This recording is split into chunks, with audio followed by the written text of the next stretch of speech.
শেরপুরের নকলায় এক কিশোরকে ঘিরে নৃশংস হামলার ঘটনা ঘটেছে। সজীব নামের ১৪ বছর বয়সী এক কিশোরকে গুরুতরভাবে আহত করেছে মাদকাসক্ত কিশোর গ্যাংয়ের সদস্যরা বলে অভিযোগ উঠেছে। ঘটনাটি ঘটেছে উপজেলা বিবিরচর গ্রামে। জানা গেছে, ওই গ্রামে ফারহানের ছেলে সজীব মিয়ার সঙ্গে রিফাত ও তার আরও ২-৩ জন সঙ্গীর একটি মোবাইল ফোনকে কেন্দ্র করে আগে থেকেই বিরোধ চলছিল। গতকাল রাত আনুমানিক ১০টার দিকে রিয়াজউদ্দিনের ছেলে রিফাত ও তার ৩ থেকে ৪ জন সঙ্গী সজীবকে বাড়ি থেকে ডেকে নিয়ে নকলা বাইপাস এলাকায় নিয়ে যায়।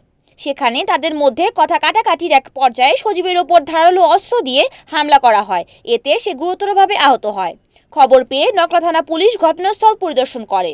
এ সময় শেরপুরের সহকারী police super Nazrin Akhtar, UP chairman Mozaffar Mohiuddin Bulbul, SI Lokman Hossain এবং নকলা থানার ওসি রিপন চন্দ্র গোপ উপস্থিত ছিলেন। ওসি রিপন চন্দ্র গোপ জানান, এই ঘটনায় মামলার প্রস্তুতি চলছে। স্থানীয়রা গুরুতর আহত অবস্থায় সজীবকে উদ্ধার করে দ্রুত ময়মনসিংহ মেডিকেল কলেজ হাসপাতালে ভর্তি করান। সেখানে বর্তমানে তার অবস্থা আশঙ্কাজনক বলে জানা গেছে। রিপোর্ট করেছেন শেরপুর প্রতিনিধি ইউসুফ আলী মণ্ডল, NAN TV।